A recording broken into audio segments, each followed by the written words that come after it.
자, 오늘은 마태복음 24장 23절 한 절만 보겠습니다.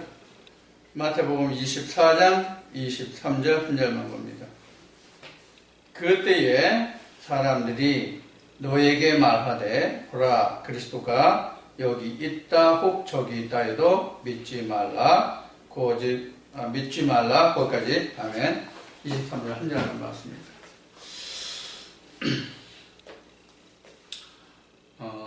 그리스도라는 말은 사실 우리가 성경의 역사로 보면은 아마도 아브라함 때부터 이야기를 해야 옳을 겁니다. 우리가 성경에는 뭐 그리스도라는 말이 없지만 흔히 하는 말로 메시아 사상이라는 것이 우리가 많이 들었던 얘기죠.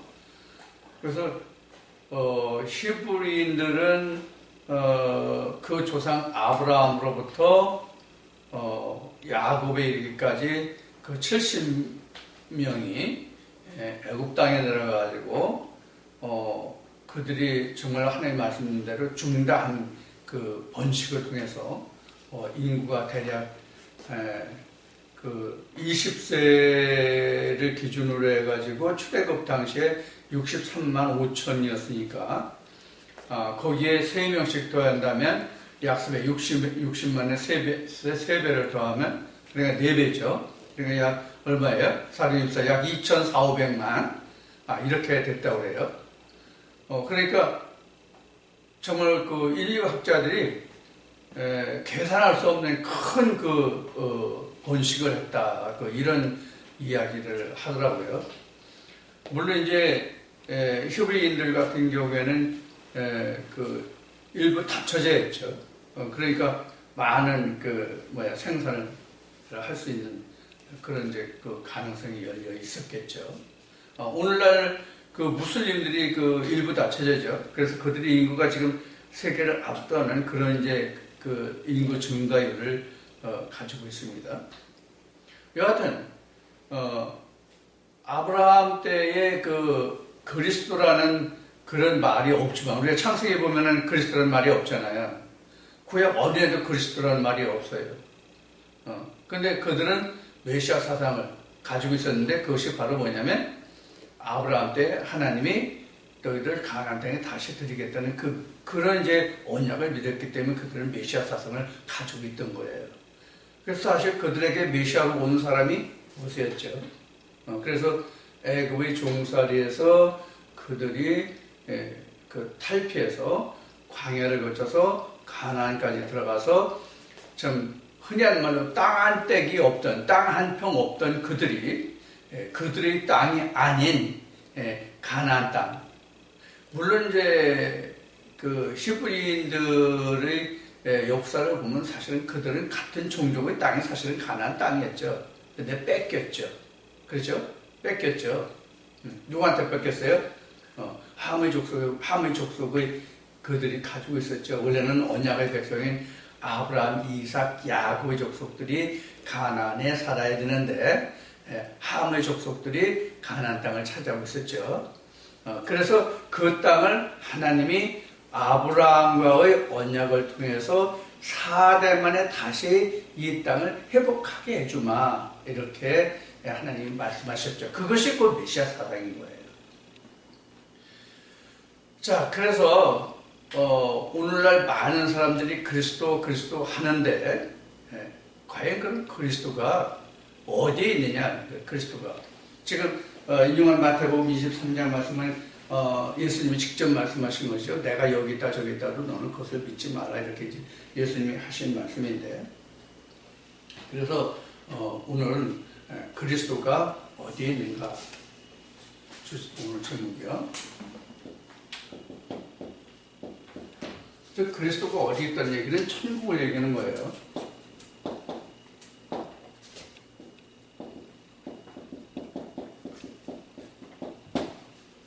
그리스도라는 것은 천국을 얘기하는 거예요. 그럼 왜 그리스도가 어디 있냐는 것은 천국이 어디 있는 거와 같은 거냐면 요한복음 5장 39절에 보면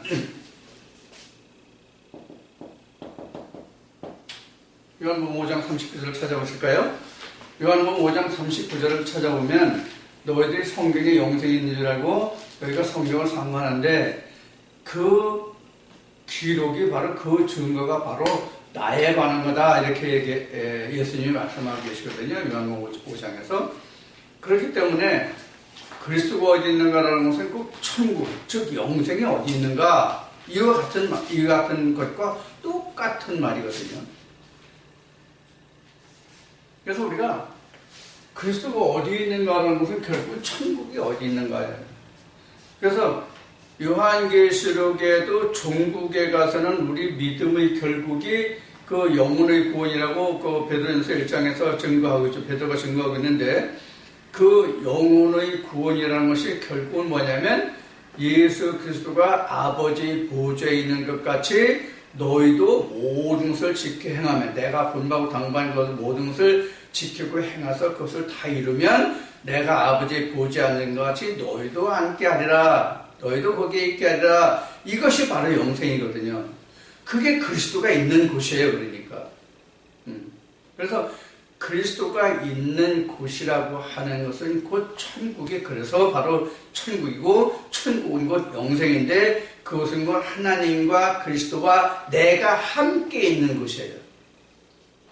그러면 하나님과 그리스도와 내가 함께 있는 곳이 뭐예요?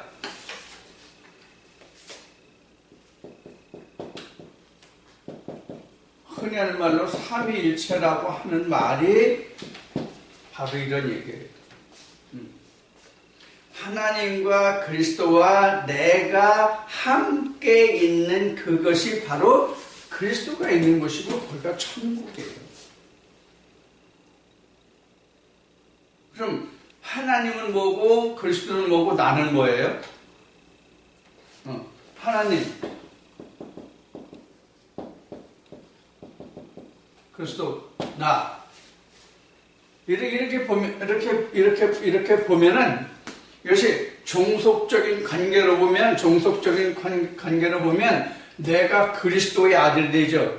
하나님을 보면 손자죠. 종속적인 관계로 보면 1대 2대 3대니까요. 그러면 우리가 실제 하나님의 손자예요, 아들이에요? 우리가 아들이 되거든요. 우리가 그리스도로 되는 것이란 말이에요. 우리가 그리스도로 되는 것. 그래서 바로 그리스도가 있는 것이 바로 영생이다, 천국이다 이렇게 되는 거죠.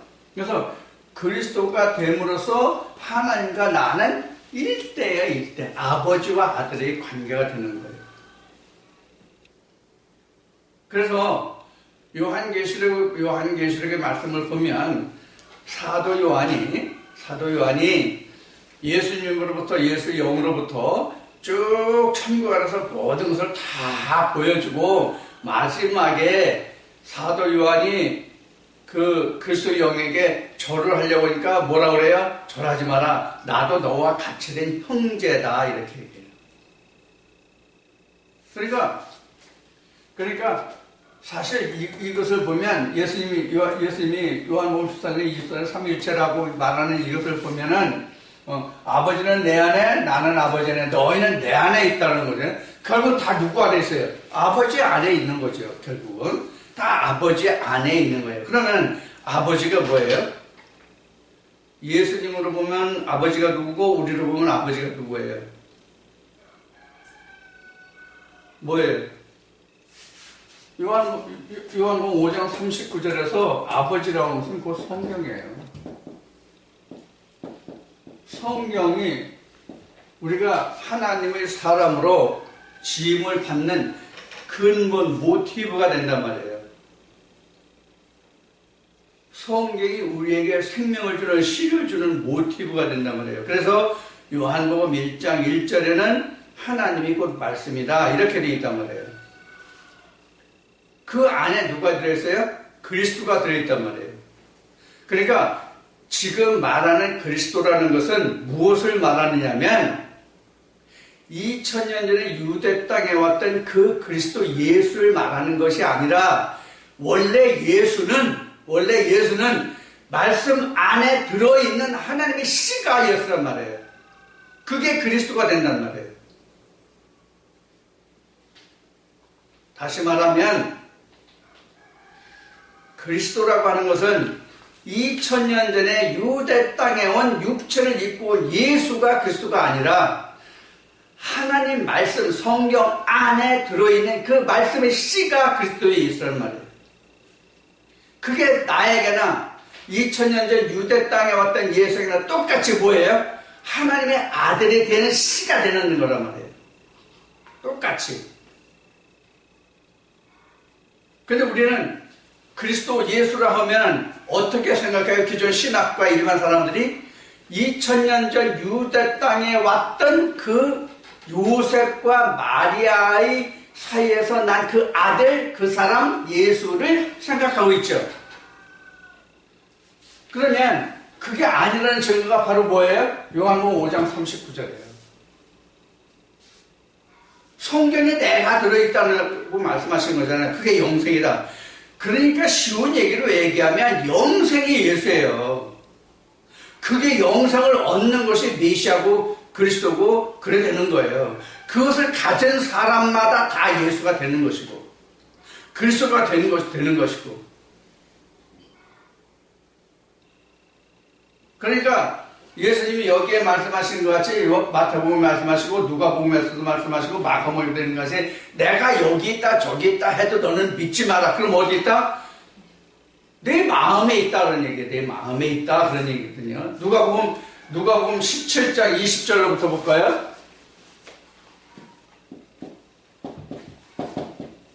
20절부터 23절까지만 보면 나올 거예요. 누가복음 17장을 보겠습니다.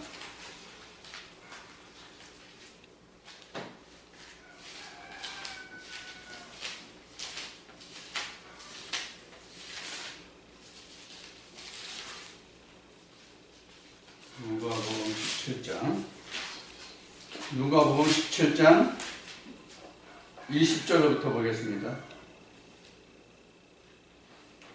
바리새인들이 하나님의 나라가 어느 때 임하나이까 묻거늘 예수께서 대답하여 가라사대 하나님의 나라는 볼 수 있게 임하는 것이 아니요 또 여기 있다 저기 있다고도 못하리니 하나님의 나라는 너희 안에 있느니라 그랬어요.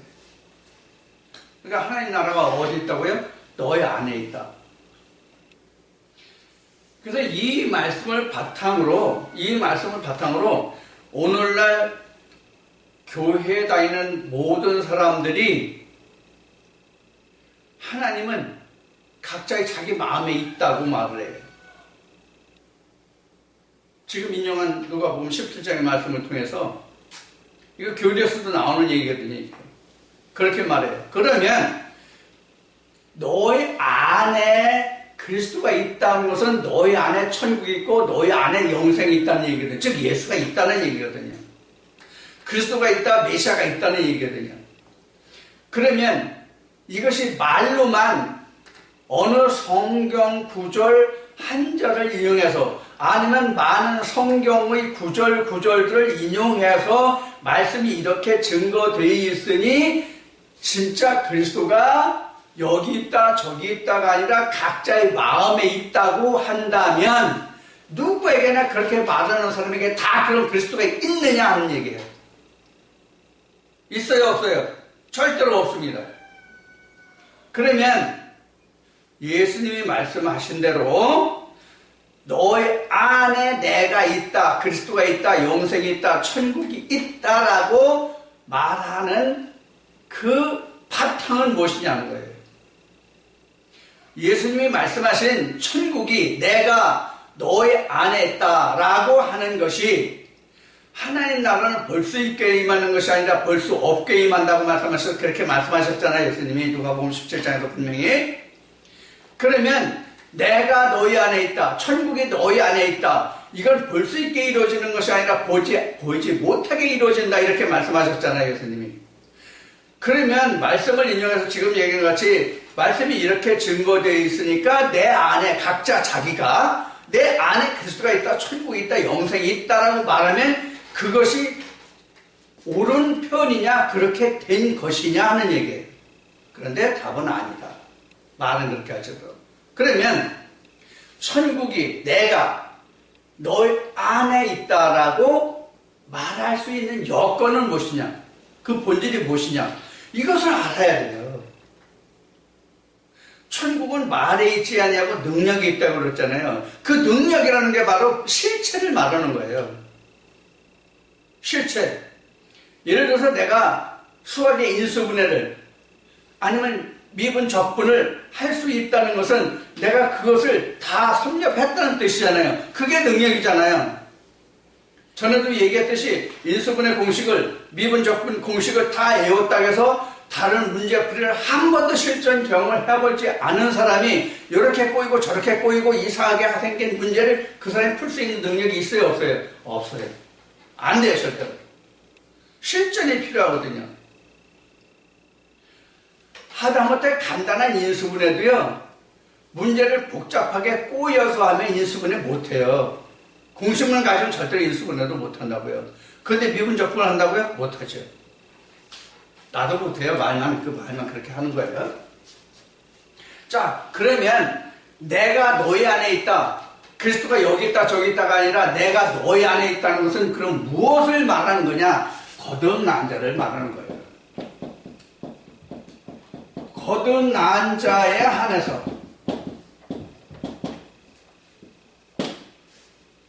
거듭난 자가 요한복음 3장에 기록되어 있죠? 니고데모와 예수님의 대화 속에서 거듭남이 나오죠? 그럼 이 거듭난 자에 한해서인데 요한복음 3장에서 거듭났다는 것은 무엇을 말하냐면 이거예요. 말씀이 육신이 돼요. 말씀이 육신을 입음이죠? 이것이 요한복음 1장 14절이죠? 말씀이 육신을 입은 거예요.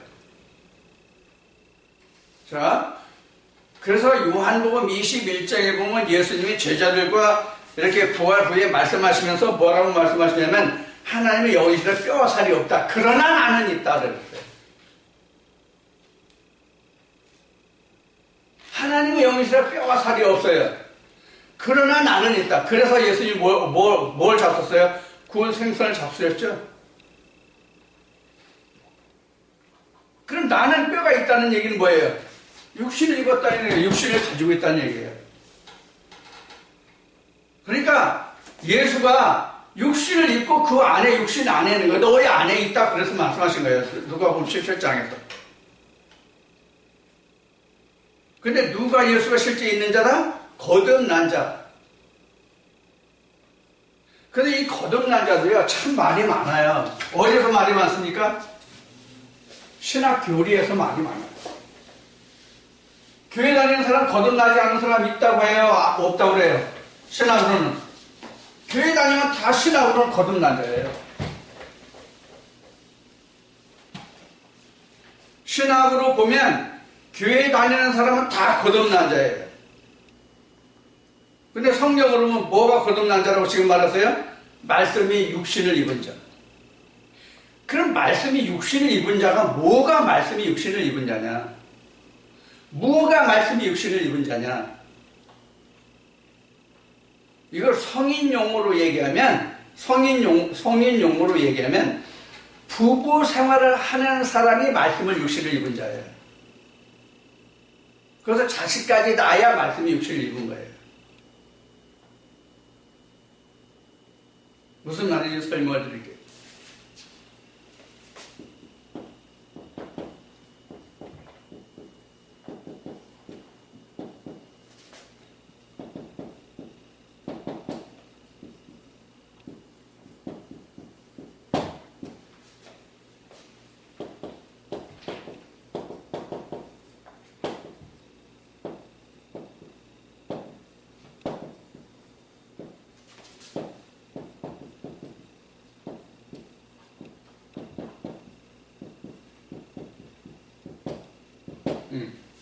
말씀이 육신을 입었다는 것은 부부 생활을 통해서 자식을 얻은가 같다. 자, 아버지, 하나님, 어머니께서 자식을 낳잖아요. 어머니, 뭐예요? 언약. 여기에서 나온 결과가 자식이에요.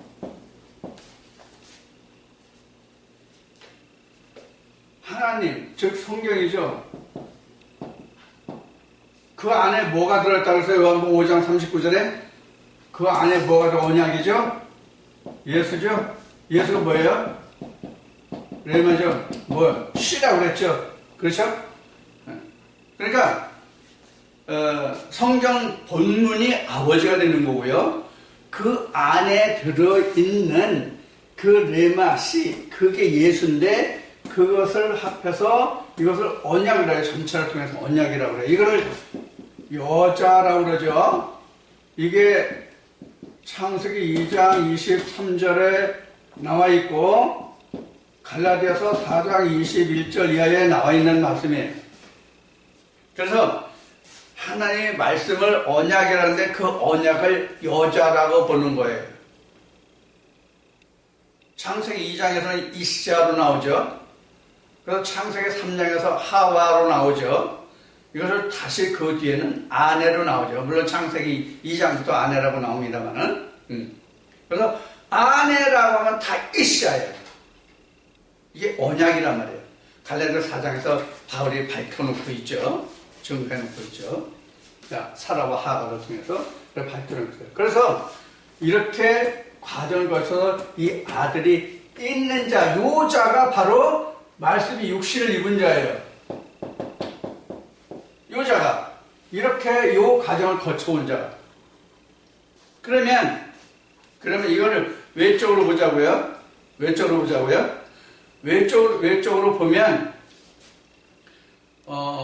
동영상을 보시는 분들이나 이 자리에 직접 오셔가지고 뭐 항상은 아닐지라도 더러 뭐 빠지는 거 못 듣는 직접 못 오시는 경우가 있다 할지라도 어쨌든 동영상이나 이 자리에 오셔서 말씀을 듣는 모든 분들은 외형적으로 나타나는 어머니가 누구일 것 같아요? 목회자가 어머니예요. 하나님이 목회자의 남편이에요. 하나님이 목회자의 남편이라고요. 그 하나님이 나에게 말씀의 씨를 주잖아요. 그 말씀의 씨로 여러분들을 낳는 거란 말이에요. 그래서 바울이 뭐라고 준 거예요? 오늘날 내가 너희를 진리로 낳았도다. 이렇게. 그래서 일만 스승은 있으되 난 아비는 적다. 이렇게 나가거든요. 자, 그러면 지금 이제 외적으로 크게 큰 윤곽으로 봐서 목회자가 어머니가 되고 남편은 하나님이 되고 목회자 남편이 하나님이 되고 말씀을 듣는 자들이 자녀가 된다고 그러세요. 물론 그 자녀들이 다 자녀가 되는 건 아니에요. 왜 그러냐 하는 것을 지금 말씀드릴 거예요.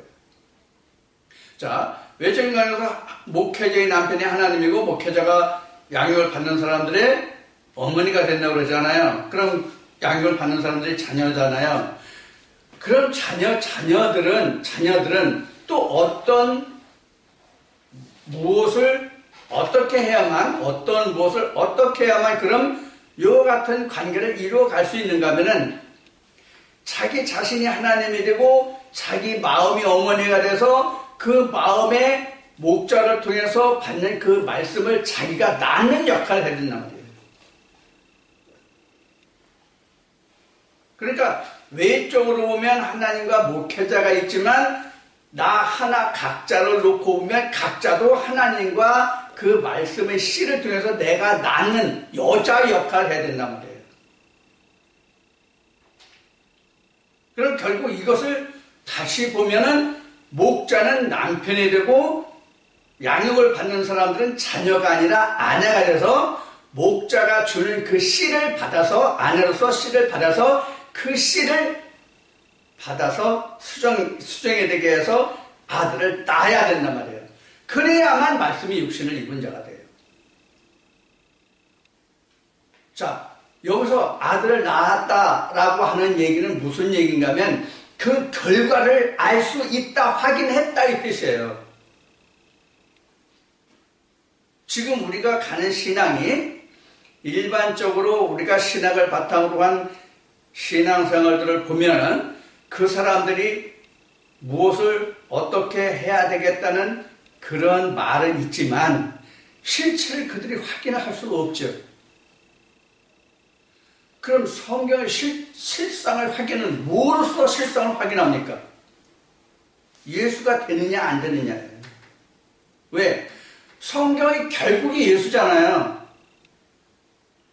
성경의 결국이 예수이기 때문에 자기가 목자를 통해서 받은 말씀으로 내가 나아보니까 그 결과가 예수냐 아니면 사단이냐를 자기가 직접 확인할 수 있어야만 그 결과를 내가 알 수 있잖아요. 그렇다면 어떻게 돼요? 이건가 저건가 긴가 민가 하는 상태의 신앙이잖아요. 그런 신앙은 성경에 없단 말이에요. 그래서 성경은 이미 확신한 바요. 우리가 이거 확신한 바요. 손에 잡은 바다 이렇게 얘기하는 거예요. 성경은 바울이. 그래서 성경은 두루뭉실한 게 없어요. 확실한 거예요. 검은색 아니면 흰색이에요. 죽은 거 아니면 산 거예요. 성경은 확실한 거지. 옛날에 내가 집사 시절에 들은 어느 목사로부터 들은 이야기가 있어요. 어느 목사가 항상 설교할 때 이렇다 저렇다 결과적으로 말하는 게 아니라 그런가 합니다. 이런가 합니다. 그럴까 합니다. 이렇게 말을 했대요. 얘기 한번 들으셨죠? 그래서 나중에 하나님 앞에 가서 이게 아니라고 하니까 그러니까 내가 이렇다 저렇다라고 내가 결과적으로 얘기했냐 결론을 얘기했냐 이럴까 저럴까 그럴까라고 얘기하지 않았냐 이렇게 변명했다는 말이 있어요. 이거는 말쟁이 말인데 성경은 그런 게 없단 말이에요. 바울이 그러죠. 성경은 예만 있고 아니라함이 없다. 이 얘기는 무슨 얘기냐면 성경은 되는 것만 가지고 말하지 안 되는 것을 가지고 말하는 게 성경은 단 한 말씀도 없단 말이에요. 그런데 여러분들도 일반 그 신앙생활을 통해서 겪어보신 그 내용이 되겠지만은 어떤 것이 궁금해서 목사한테 용기를 내서 가서 질문하면 흔히 돌아오는 답이 뭐예요? 다 알고 천국 갑니까? 그저 믿으면 천국 갑니다. 이런 얘기 많이 해요. 나도 그런 경험이 있어요.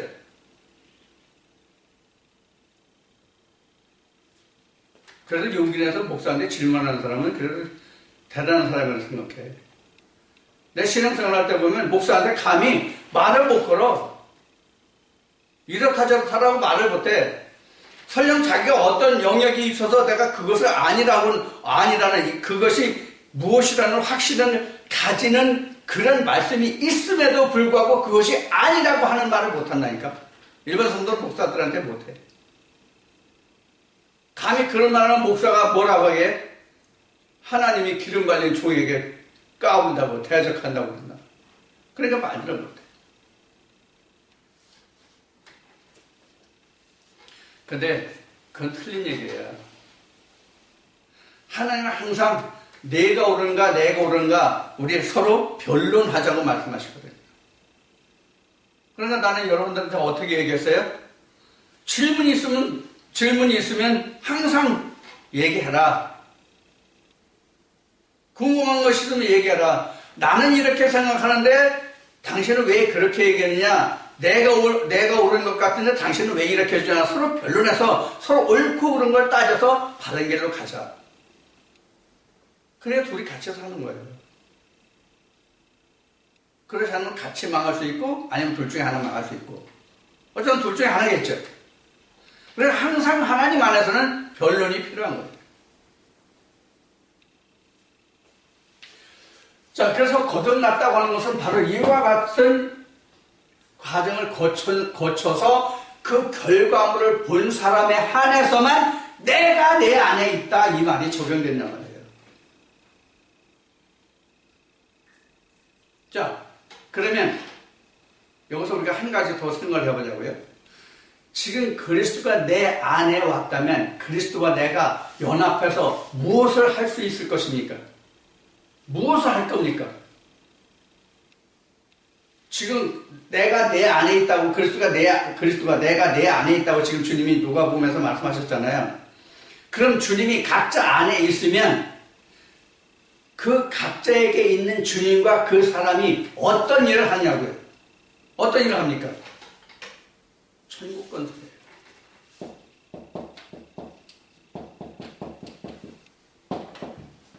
이때부터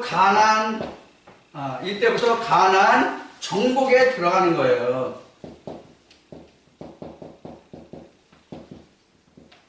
이것을 뭐라고 하냐면 창세라고 얘기해요. 이걸 창세라고 얘기한단 말이에요. 그럼 창세가 뭐가 창세라고 해서 우리 창세기 공부할 때 땅에 아래에서 난 것을 하늘에서 난 것으로 변화되는 과정이 창세예요. 이것을 누가 해요? 예수님이 오시면서부터, 각자에게 오시면서부터 하는 거예요. 그래서 그때부터 영생이 창조되는 거예요. 지어지는 거예요. 만들어지는 거예요. 영세가.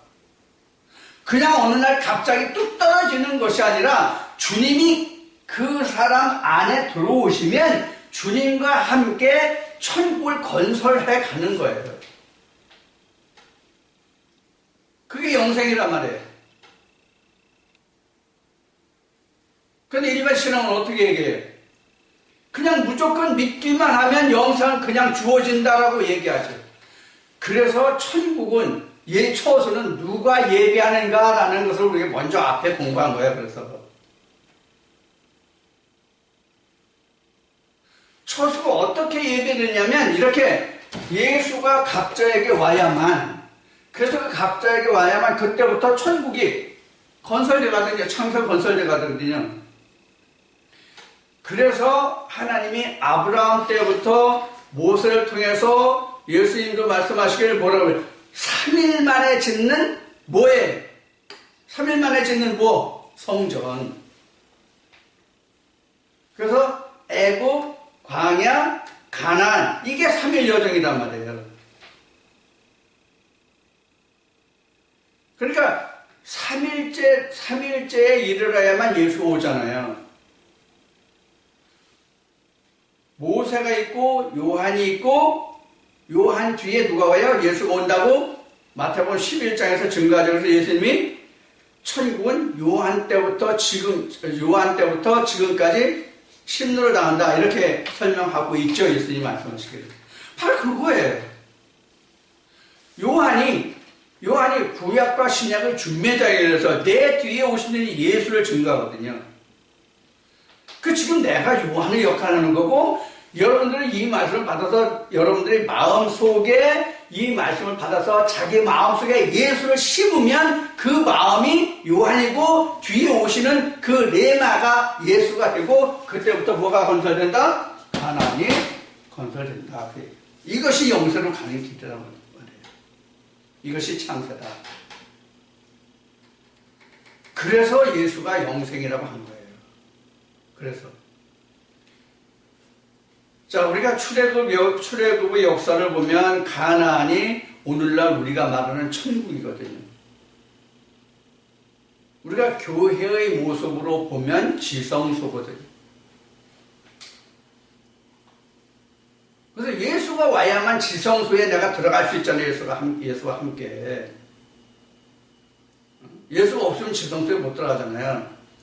그래서 예수가 각자 안에 있다는 그 뜻 자체가 지성소에 있다는 뜻이에요.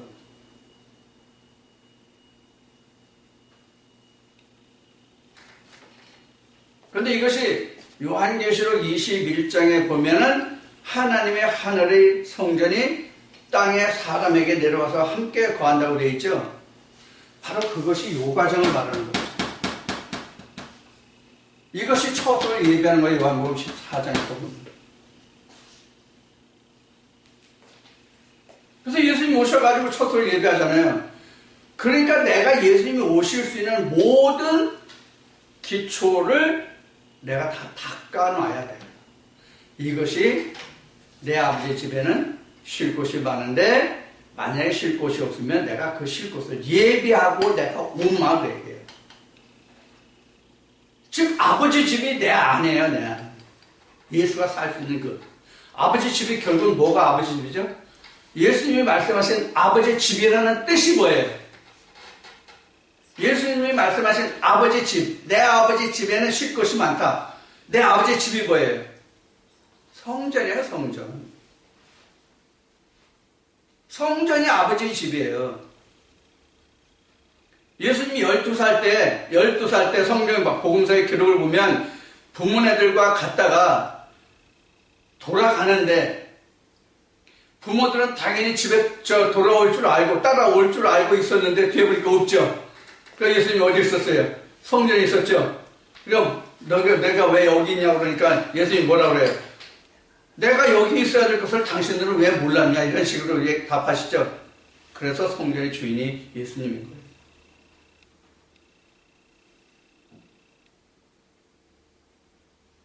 그래서 요한계시록 21장 9절 이하에 보면 하나님의 신부의 모습이 바로 이걸 얘기하는 거예요.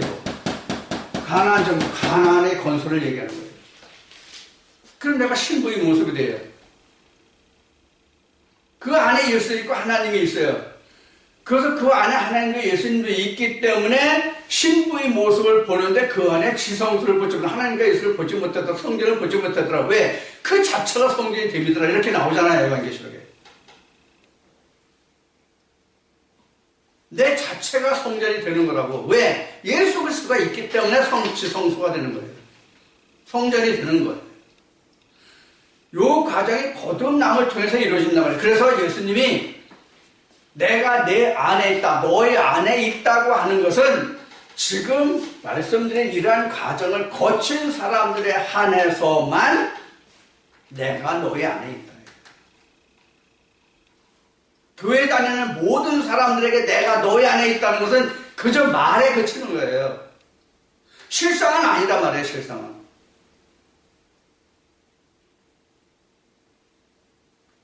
히브리서 11장을 보면 보이는 것을 믿는 것이 믿음이라고 정의하고 있어요. 보이지 않는 것을 믿는 것이 믿음이라고 그랬어요. 그럼 보이지 않는 게 뭐예요? 예수님이 말씀하시는 것 같이 하나님 나라는 눈에 보이게 오는 것이 아니다라는 것이 보이지 않는 거예요. 보이지 않는 것의 실상이에요. 그럼 뭐가 보이지 않는 것의 실상이에요? 예수가 천국이 보이지 않는 실상이에요. 그럼 누가 그걸 알아요? 누가 그걸 아냐고? 그 마음에 예수님이 오신 그 자만 그것을 안다고요. 그래서 계시록에는 받은 자 외에는 알지 못하더라 이렇게 된 거예요. 아시아 일곱 교회 편지할 때에 예수 영이 사도 요한에게 말하기를 받은 자 외에는 알지 못하더라. 받은 자만 아는 거예요. 받은 자는 그 사람이 말로만 하는지 실상도 가지고 말하는지는 받은 자는 다 안단 말이에요. 받은 자는.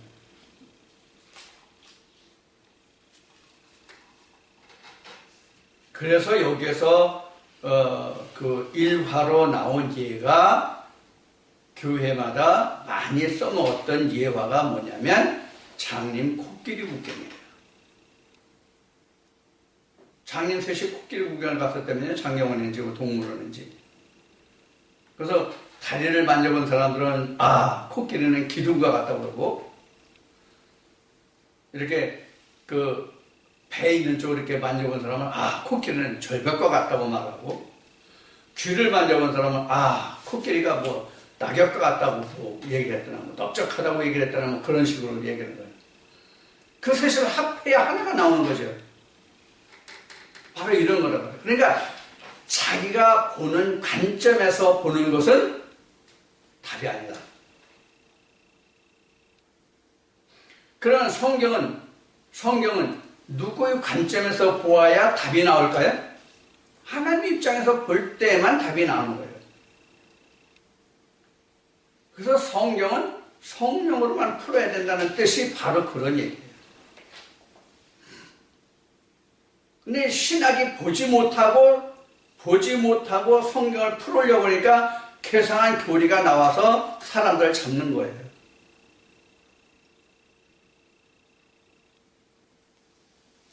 그래서 이사야 보면은 그 말씀이 아주 잘 되어 있죠. 깎고 다듬고 먹줄로 딱 튀겨서 깎고 다듬고 정교하게 다듬어서 거기에서 금으로 색칠하고 뭐 이렇게 해서. 그런데 그것은 생기가 없어서 사람들에게 매임을 받는다 이렇게 나오죠. 그게 뭘 것 같아요? 목사들이에요. 교리를 정교하게 다듬어지잖아요. 그런데 하나님에서 스스로 움직이는 것이 아니라 사람들이 떠받들려서 그 사람들이 목회생활을 하잖아요.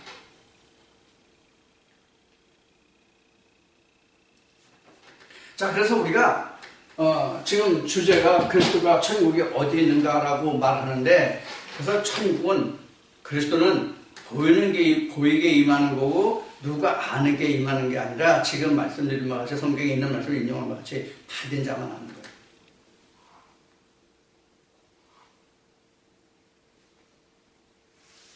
여기서 예를 들어 설명하면 이거예요. 부부생활 앞에 얘기했죠. 부부생활을 하다 보면 어느 때 가면 임신해서 여자가 임신한 줄 알지 못하더라도 입덧이 나오면 그때 임신한 걸 알게 되죠. 물론 지금은 여러 가지 기구라든가 의학이 발달해서 사전에 임신하는 여부를 빨리 알 수 있어요.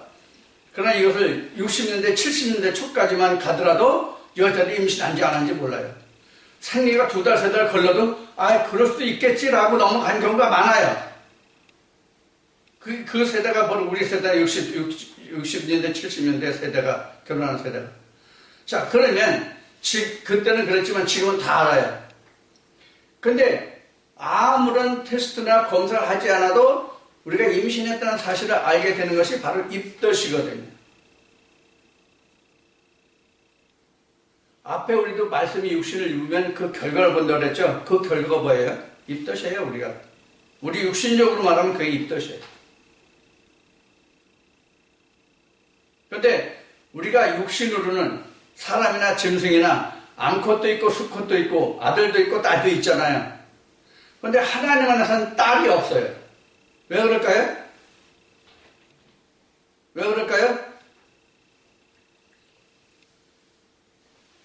말라기 2장 14절인가 15절에 보면은 하나님이 영이 많을지라도 한 영만 두셨다고 그랬거든요. 그게 누구예요? 예수 그리스도예요. 그러니까 예수 그리스도가 하나님의 아들이지 딸이 아니죠. 그러니까 하나님 안에서 낳으면 전부 아들인 거예요. 하나님 안에서 딸이 절대로 없어요.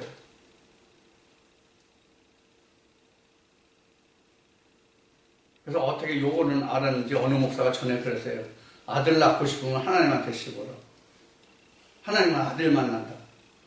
옛날에 그 아들 선호 사상이 있었던 시대가 있었잖아요. 그때 나온 얘기예요. 하나님은 무조건 아들만 낳는데 성경에 아들이 있고 딸은 없거든. 그러니까 이제 그 얘기하는 거예요. 물론 이제 이스라엘의 딸들아, 이스라엘의 여자들아, 이 처녀들아 이런 얘기는 있지만 하나님이 아들은 있어도 하나님의 딸은 없잖아. 이제 그것을 어떻게 캐치했겠지. 그러니까 하나님은 아들만 낳고 딸은 안 낳는다. 그러니까 아들 낳고 싶으면 하나님을 씹어라. 그는 정력가이다. 이런 얘기들을 전에 한 것을 들었어요. 자, 이와 같이 우리가 그리스도가 어디 있다. 또 천국이 어디 있다. 라고 얘기하는 것은 지금 각자의 마음에 하나님의 말씀이 그 무엇이 역사하고 작용하고 일하고 있다는 것을 말하는 거예요. 자, 그러면 지금 우리가 살아있는 동안에, 이 세상에 있는 동안에 우리가 이러한 일을 겪잖아요. 그래서 누가복음 16장 가면 부자와 거지 나사로 예화가 나오죠. 누가복음 16장 가면 부자와 거지 나사로 예화가 나오는데 세월이 흘러서 부자도 죽고 거지 나사로도 죽었어요. 그런데 거지 나사로는 아브라함의 품에 있고 부자는 지금 어디 있어요? 타는 지옥불에 있어요. 그래서 지금 구름을 건너서 건너편에 거지 나사로가 아브라함 품에 편안히 안락하는 것을 보고 부자가 말하죠. 내 손가락에 물 한 모금을 찍어서 내 입술에 대다 먹여달라는 것도 아니야. 물 한 컵 내게, 물 한 모금 내게 먹을 수 있게 해달라는 것도 아니야. 단지 손가락에 물을 찍어서 내 입술을 적셔달라는 거야. 그 정도로 가라라는 얘기잖아요. 그래서 이것저것 안 된다. 왜? 너와 나 사이에는 서로 오갈 수 없는 그런 구렁이 있기 때문에 전혀 아무것도 할 수 없다. 교통할 수 없다. 이런 얘기가 나오고, 그러니까 부자가 아브라함에게 뭘 하선해요? 내가 다시 세상에 가게 해달라. 내 형제가 5인가 있는데 그 형제들이 지금 나와 같이 연락하고, 내가 살던 데와 같이 연락하고 있는데 그들도 이곳에 올 것 같아요. 내가 가서 말하면 그들이 말을 들을 것이다. 아브라함이 뭐라고 답하죠? 야, 네가 가도 안 들어. 죽은 자 가운데 살아나는 자가 있어서 가서 얘기도 안 들어. 거기 모세가 있으니까 모세한테 들으라 그래. 이렇게 말씀에 기록이 돼요. 이것은 뭘 말하는가 하면 죽은 자가 다시 돌아간다 할지라도 이것은 예수님을 뜻하는 거예요. 모세에게 말을 듣지 않으면 죽은 자 가운데서 가서 말하는 자가 있어도 안 듣는다 그 얘기예요. 또 하나는 죽으면 다시 환생할 수 없다는 거예요. 다시 세상으로 다시 올 수 없다는 얘기예요. 이건 부활이죠. 자, 이와 같은 것을 우리가 종합한다면 우리가 지금 천국을 이룬다, 그리스도가 내 안에 있다 하는 얘기는 내가 이 세상 살아있는 동안을 얘기하는 거예요. 누가복음에서 이걸 잘 증거해주고 있어요, 예수님이. 예화로 말씀하셨지만 우리에게 이것을 잘 증거해주고 있는 거예요. 그런데 여기서 우리가 일반 신학 교계를 돌아보면 그들이 바라는 게 뭐예요? 사후에 될 일들을 말하고 있잖아요. 우리 육신의 사후에 될 일들을 말하고 있잖아요. 그런데 성경은 우리의 사후의 문제가 아니라 우리 인생을 살아있을 동안을 말하고 있다는 거예요. 우리가 살아있을 동안 내가 예수가 우리 안에 있어서 제가 천국을 건설하고 그 건설된 천국을 가지고 가느냐, 그렇게 되지 못하느냐의 관계를 성경은 설명하고 있는데, 일반 신학에서는 사후에 될 일들을 가지고 말한단 말이에요. 그럼 누가복음 16장을 지금 예를 들었잖아요. 누가복음 16장을 예를 들었는데 다시 육신이 올 수 없는데 무엇을 어떻게 하겠다는 거예요, 도대체. 그릇이 있어야 무슨 보화를 담든지 아니면 하다못해 오물을 담아도 그릇이 있어야 담을 거 아니야. 로마서 9장 24절에 21절 보면 우리가 그 그릇이라고 그랬잖아요. 하나님 주신 톡이 그릇이라고 그랬단 말이에요. 그러면 그릇이 있어야 하나님의 영을 담든지 오물을 담든지 뭘 담을 거 아니야. 그릇이 없는데 어디 담냐고.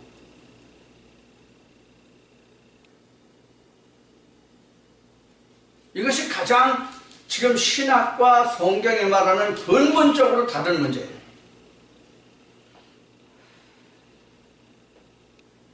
사후에 죽어서 천국 간다? 나중에 예수님이 재림해서 오시면 그때 믿는 사람들은 1000년 동안 하늘 들려서 뭐 하고 심판받고 천국 가고 지옥 간다? 물론 계시록에는 죽은 자들도 바다도 세상도 죽은 자들 다 그런 데서 하고 죽은 자들 내줬다는 말씀이 있어요. 그게 그 죽은 자들이냐고. 자, 성경에서 지금 그리스도가 있다는 얘기는 뭘 얘기하는 거예요? 그리스도가 생명이기 때문에, 영생이기 때문에 그리스도가 있으면 산 자란 말이에요. 그리스도가 없으면 죽은 자예요. 그리스도가 있으면 산 자잖아요. 내 안에 내가 있다고 말씀하신 대로 그리스도가 각자 안에 있다면 그 자가 산 자잖아요. 영적으로 성경이 말하는 산 자는 그것이 영생이 되잖아요. 왜? 예수를 영원히 있는 자니까. 성경에 예수를 영원히 있다고 되어 있다고 그래. 전에도 계셨고 시방도 계시고 장차 오시리라고 되어 있거든요. 그러니까 예수가 있으면 영생이라는 게 바로 어제, 오늘, 내일을 세 때를 다 그분이 있기 때문에 영생이라고 하는 거거든요. 그래서 산 것이 아니면 죽은 거잖아요. 이것은 어디서부터 정의가 돼요? 창세기 3장에서부터 정의가 되잖아요. 죽었다는 것이. 그러니까 우리가 죽었다는 것을 알지 못하기 때문에 지금 이 그리스도가 어디 있는가가 우리 사후에 천국 간다고 되어 있는 거예요. 이것이 비교 분석이 아니기 때문에.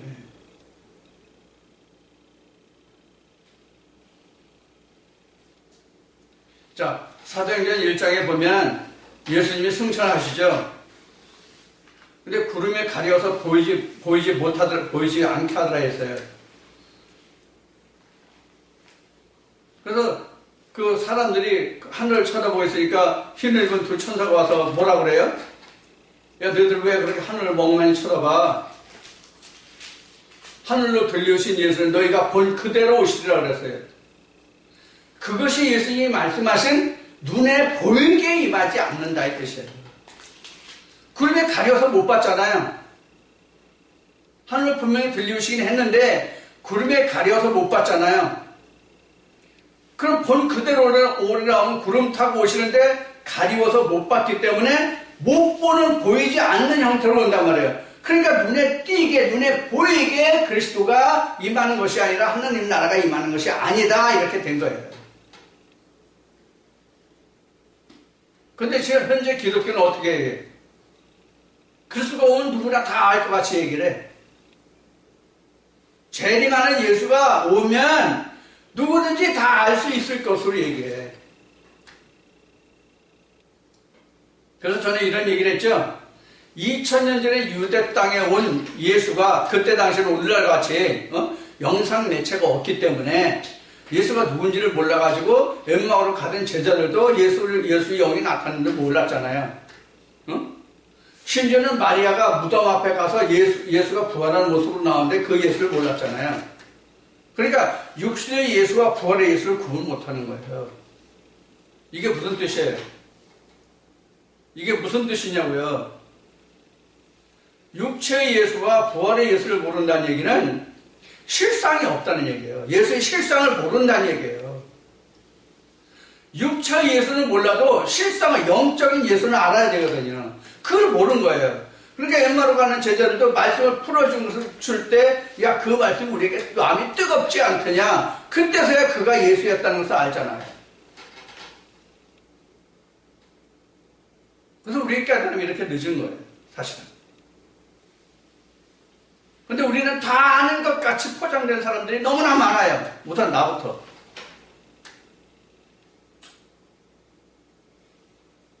특히 신학을 바탕으로 하는 목회자들. 그분들 모른다고 하는 사람이 있어요?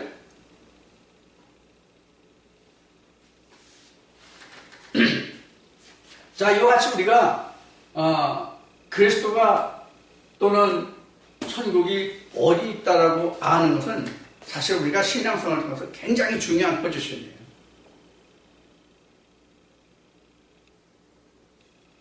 만약에 내 안에 그리스도가 있다는 확신이 있고 그 결과를 가지고 있다면 예수가 여기 있다 저기 있다 하더라도 예수님이 말씀하신 대로 내가 갈 거예요? 안 가죠. 확실한 결과를 내가 가지고 있으면, 내가 진짜 보석을 가지고 있으면 누가 다른 것을 내놓고 이것이 어떤 보석이라고 얘기해도 내가 이 보석이 어떤 것이 진짜 보증서를 가지고 있다면 내가 현혹될 거냐고 거기에. 안 내는 거와 마찬가지란 말이에요. 그래서 천국을 예수를 보화로 성경은 증가하고 있는 거예요. 대표적인 게 마태복음 13장이잖아요. 보화. 땅에 묻힌 보화. 그 땅이 바로 우리 마음이라는 거예요. 우리가 흙으로 그 지음을 받았다고 성경은 증가하고 있기 때문에. 우리가 세상을 봐도 모든 보화가 어디 있어요? 땅 속에 있죠. 그것도 대체적으로 원석이라는 것이 대체로 어디에 들어있어요? 돌 속에 들어있죠. 그래서 금도 돌 속에, 각종 은, 도 뭐 다 돌 속에 들어있어서 그 돌을 분쇄해서 재련을 통해서 그 각종 금속을 캐내잖아요. 그래서 성경도 하나님을 예수를 뭐로 표현했어요? 반석으로 표현한 거예요. 그 안에 보석이 다 있단 말이에요. 그것을 우리는 분쇄해서 재련해서 우리가 진짜 금, 은, 동을 캐는지를 내가 확인해야 되거든요. 내가 확인해야 되잖아요.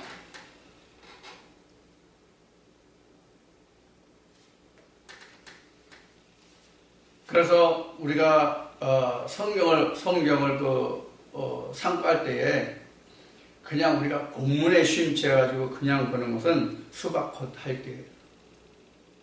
쪼개야 돼요. 그래서 모세 때에 광야에서 이스라엘 백성들이 물이 없을 때에 하나님이 반석을 갈라서 거기서 물을 내게 했잖아요. 그게 그 뜻이에요. 전에 그래서 이런 얘기를 했어요. 세상의 씨는 쪼개서 끝까지 쪼개면 절대로 새로운 싹을 낼 수 없다. 그러나 성경은 무한히 쪼개야만 진짜 생명을 얻을 수 있다. 이렇게 얘기했죠. 그것이 바로 쪼개는 거예요. 그래서 하나님이 반석을 쪼개서 거기서 생수가 나왔다 하는 뜻이 그런 뜻이에요. 그래서 우리도 말씀을 옛날부터 어느 목사는 어떤 말씀을 잘 쪼갠다는 얘기를 많이 했는데, 여러분들 들어보셨는지 모르겠지만, 쪼개는 게 바로 뭐냐면 말씀이 풀려나는 거예요. 그럼 어떤 사람에게 말씀이 풀려나요? 그리스도가, 하늘나라가 임한 자, 오늘 이 말씀같이 누가복음 17장, 마태복음 23장에 기록된 말씀같이 그리스도가 있는 자, 그리스도가 내 안에 각자 안에 있는 자는 말씀이 풀려난단 말이에요. 이것을 성령의 역사라고 얘기하는 거예요. 그러니까 말씀이 그 속에 들어있는 보화가 캐내어지지 않으면 성령이 있다라고 말하면 안 돼요.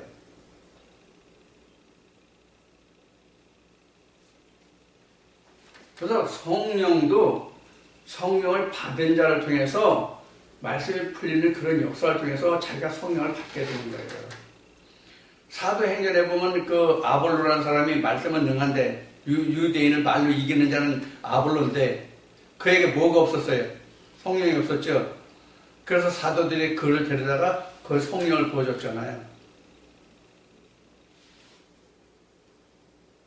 그럼 성령이 뭐예요? 아까 얘기 지워졌나? 이게 성령이잖아요. 레마가 있어야 말씀이 풀어진단 말이에요. 레마가 없으면 그 속뜻이 안 드러나잖아요. 그래서 이런 얘기를 전에 많이 했어요. 동영상을 들어보시는 분들 좀 기억하겠지만은 성경은 수학의 공식이다. 성경은 수학의 공식이다. 그다음에 공식을 풀어놓은 것이 레마.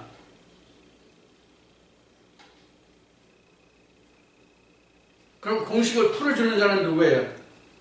성령을 받은 자가 풀어주잖아요. 그 성령을 풀어주는 자의 입을 통해서 나오는 그 풀이를 통해서 자기도 풀이하는 방법을 배워가는 거예요. 말씀만 들으면 안 돼요. 자기도 그 말씀을 풀어가는 방법을 배워야 되거든요.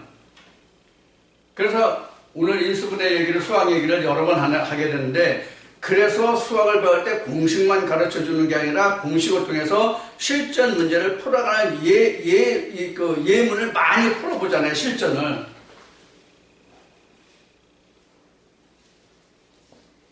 지금 여러분들이 많은 말씀들을 저에게 듣는 것은, 동영상을 통해서든 직접 들으시건 많은 듣는 것은 실전을 예배해서 공식을 자꾸 풀어보는 거에 불과한 거예요.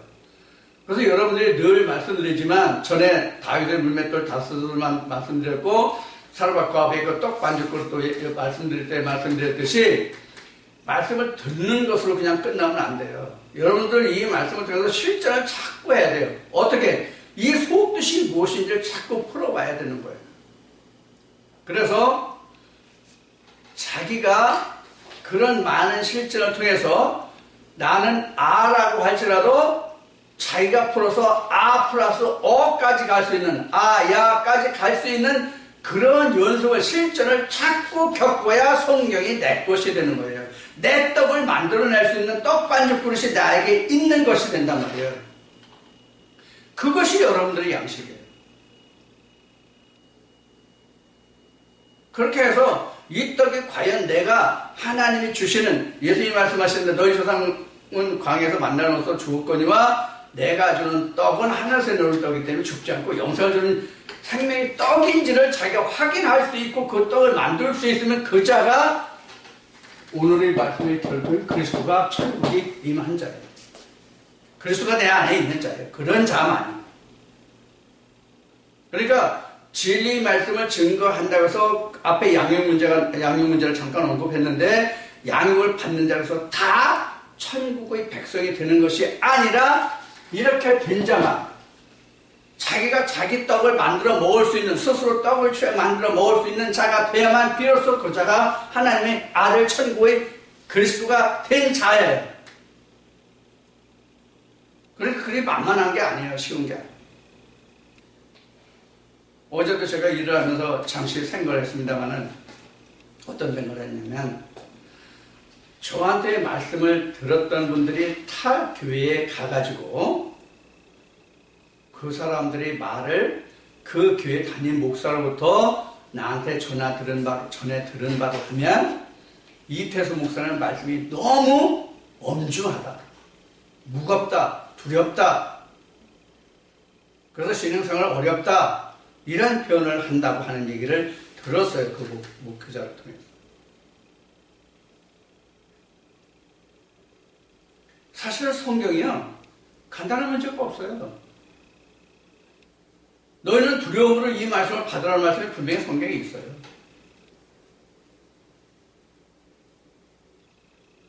그러니까 우리가 그리스도의 나라로 지어진다, 창조가 된다는 것은 우리가 일반적으로 사람이 생각하는 그런 어떤 지식의 차원으로 이루어지는 것이 아니라 성경은. 정말로 내가 그 민수기에 있나? 그 말씀이 신명기에 있나?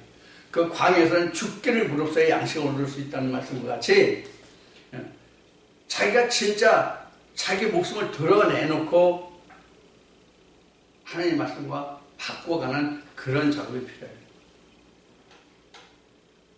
내가 요 며칠 땅을 읽으면서 느낀 것이 땅이요 한번 갈아 엎어놨는데도 한동안 비가 와서 다져지고 그냥 놔두니까 쇠사랑으로 파도야 쇠사랑이 박히질 않아요. 땅이 어떻게 딱딱하지?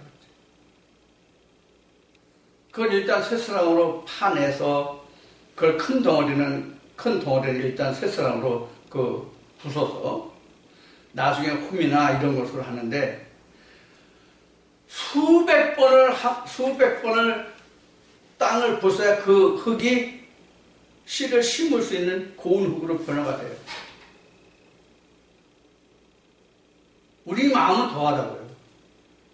그래서 제가 그 땅을 읽으면서 야, 내 마음은 이보다 더 딱딱할 거다. 더 힘들 거다. 하나님의 말씀의 씨가 도대체 심기는커녕 박힐기조차도 힘들 거다라는 생각을 해본 거예요. 야, 정말 이거 만만치 않은 것이 씨를 심는 거구나.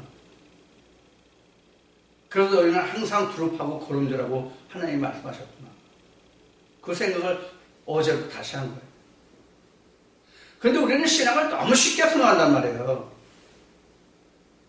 믿음을 우리가 천국을 건설한다는 것을 너무 아니라고 쉽게 생각한다고요. 특히 신학을 배우면서는 그래요. 성경을 어떤 지식적인 차원에서 헬라어 히브리어를 섭렵하고 그것을 알면 내가 성경 본문을 딸딸딸 외우면 그것이 천국이고 내가 하나님의 지식을 가진 것으로 생각한다는 거예요.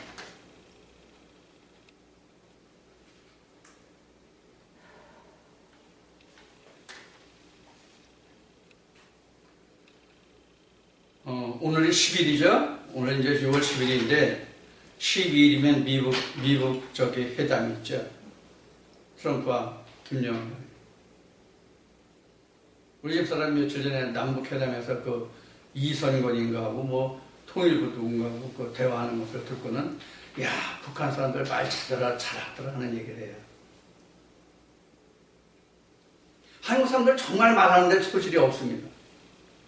왜 소질이 없을까요? 주입식과 선다형만을 배웠기 때문에 그래요.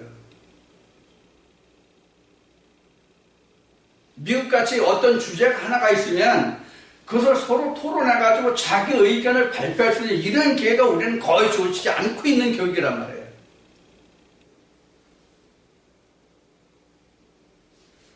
북한 같은 사회는 어떻습니까? 어려서부터 자기 발표하고 서로 자아 비판하고 서로가 서로를 보고 비판하고 판단하는 그런 훈련을 엄청 많이 한단 말이에요. 그러니까 사고력이 키워져요. 언어가 발달해요. 그러니까 우리는 언어를 제대로 못하는 거예요.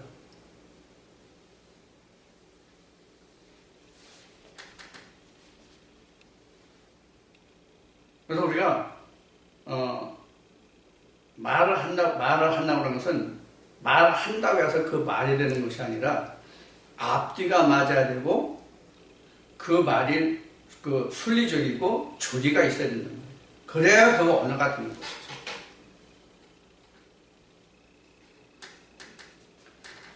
그래서 성경이 가장 좋은 언어가 되는 거예요.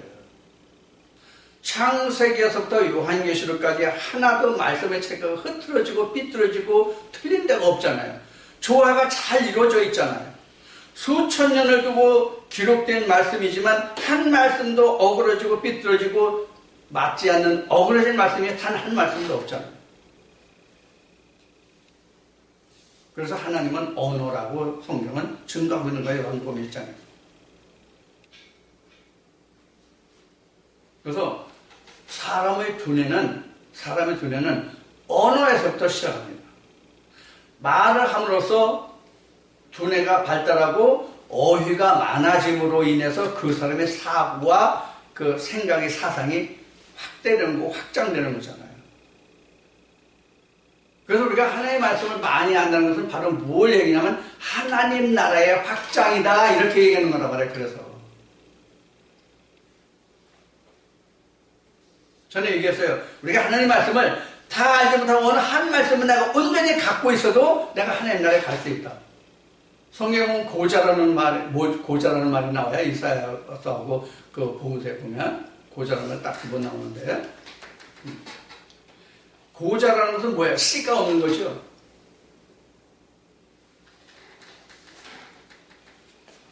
자, 씨가 없다는 얘기는 뭐냐면 성경으로 하나님의 말씀이 이거 이제 오해할 그 소지가 많기 때문에 좀 간단히 설명드릴게요. 하나님의 말씀이 어떤 시 확실한 것이 없다 하더라도 하나만 붙들고 가는 거거든요. 자, 이런 그 사람의 확고부동한 어떤 그런 그 온전한 마음, 순전한 마음 이것이 있어야 된단 말이에요. 자, 순전하고 온전하고 확고부동한 것이 있다는 것은 뭐예요? 그 사람의 소신이라고 할 수 있죠. 간단히 말하면 그 사람의 소신이라고 했을 때 그 소신이 내 소신이냐 아니면 성경에서 주는 하나님의 지식으로 인한 소신이냐가 자기의 영생을 판가름하는 그런 것이 된단 말이에요. 결과적으로. 그래서 우리가 하나님의 말씀을 많이 우리가 듣고 배우는 거고 상고해야 되고 그런 거예요. 한 말씀만 가졌다가 천국 갈 수 있는 그런 소양이 될 수도 있어요. 근데 뭐가 안 돼? 확장이 안 되는 거란 말이에요. 내가 농촌에서 살더라도 서울에서 살더라도 지방 곳곳을 다녀보고 아니면 세계 곳곳을 다녀보면 그 사람 지경이 넓어지잖아요. 성경도 마찬가지란 말이에요. 이 말씀 저 말씀 많은 말씀을 자기가 듣다 보면 지경이 넓어지잖아요. 그게 자기 영역이에요. 세상 말로 얘기하면 자기 땅이 넓어지는 거죠. 지경이 넓어지는 거. 자기 땅이 넓어지는 거죠. 여러분 어떤 걸 원하십니까? 그냥 복작복작 좁은 땅에서 살아도 좋다면 한 말씀만 가져도 돼요. 그래서 하나님 나라의 지경을 내가 넓혀보겠다. 정말 하나님이 어떤 분이신지 예수가 어떤 분이냐 그 지경을 내가 알아보겠다, 지경을 넓혀보겠다 그러면 많은 말씀이 필요한 거예요. 그렇다고 해서 그것이 실제 우리가 세상적인 어떤 물리적인 그런 지경이 아니에요. 왜? 눈에 보이는 것이 아니기 때문에. 그래서 우리가 그 하나님이 인생에게 주는 그 마음이 뭐 같다고요? 하늘 같은 거예요. 우리 마음 보이지 않아요. 하나님도 안 보여요. 하나님 볼 수 있는 것은 오로지 말씀을 통해서 보는 거예요. 예수님이 이런 말씀하세요. 제자들이 아버지를 보여달라고 얘기를 하니까, 야, 나를 봤으면 아버지를 본 건데 왜 너희들이 아버지를 보여달라고 하냐.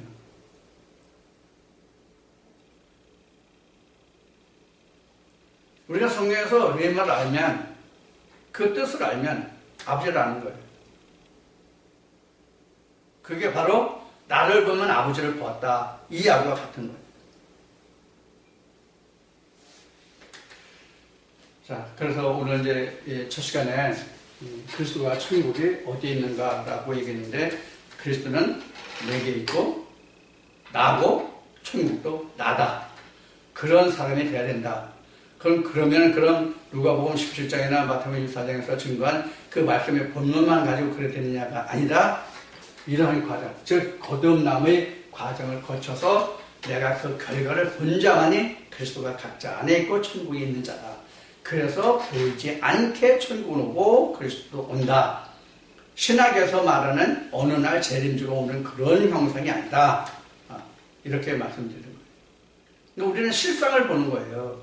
그래서 히브리서 11장을 얘기했듯이, 그래서 우리가 보이지 않는 그 실상을 찾아가는 것이 진짜 믿음입니다. 그것이 영생입니다. 그래서 믿음은 곧 구원이고 영생입니다. 그것이 곧 천국이고 그리스도다. 그런 얘기입니다. 이 시간에 여러분들과 함께 하는 말씀 중에서 많은 은혜의 말씀 드리기를 축원드립니다.